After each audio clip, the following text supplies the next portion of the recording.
Je viens d'avoir un scénario et j'ai décidé de partager cela avec vous. Vous savez, dès que vous vous lancez dans l'aventure de l'informatique qui est tellement passionnant, parce que c'est un domaine tellement vaste et intéressant, vous devez être aussi quelqu'un qui aime lire, qui aime se concentrer sur un petit texte et doit avoir le mindset de problem solver. C'est-à-dire, quand vous voyez un truc, vous devez trouver l'indice qui est là-dedans. Et ça aide beaucoup en informatique. Dès lors que vous avez les capacités de quelqu'un qui peut lire, je vous garantis, ou bien qui veut lire, qui aime lire, qui aime, sur un petit texte, comprendre qu'est-ce qui ne va pas, vous avez les aptitudes nécessaires pour vous lancer dans le monde informatique. Croyez-moi. Si vous pensez que vous avez ce talent-là, vous êtes passionné de détecter les problèmes et essayer d'apporter des solutions, l'informatique, c'est pour vous. Il n'y a même pas de débat. Tout ce que vous avez à faire, c'est de travailler ça, n'est-ce pas?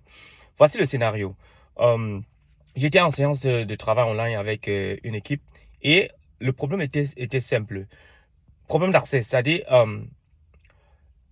on a une tâche qui doit être exécutée de manière automatique et cette tâche-là est exécutée en utilisant un user qui avait été configuré.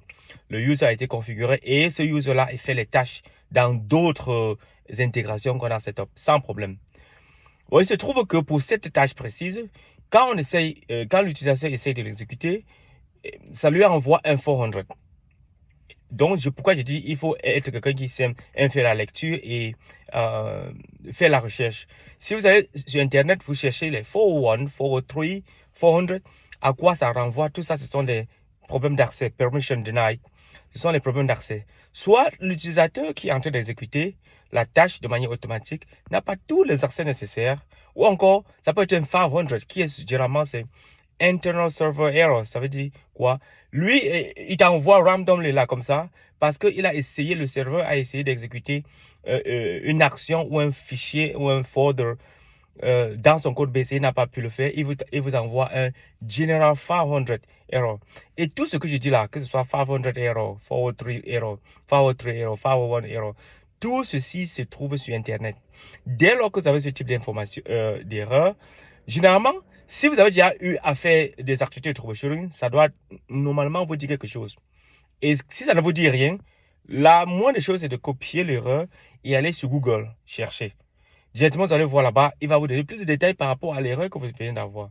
Donc, vous voyez que là, c'est la lecture et la présence d'esprit d'aller chercher pour savoir plus, qui vous aide à savoir que, OK, now it's 400. C'est parce que, et quand vous avez déjà le problème d'accès, il faudrait immédiatement penser à la permission, n'est-ce pas? Il faut directement passer à la permission et se poser l'autre question.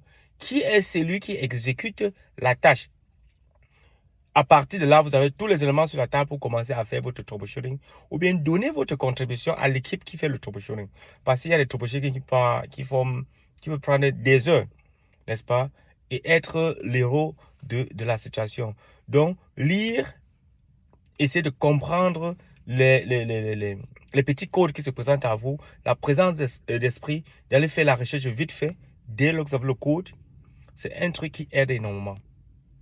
Donc, à tous les passionnés de tech, petite concentration de lecture, c'est souvent important.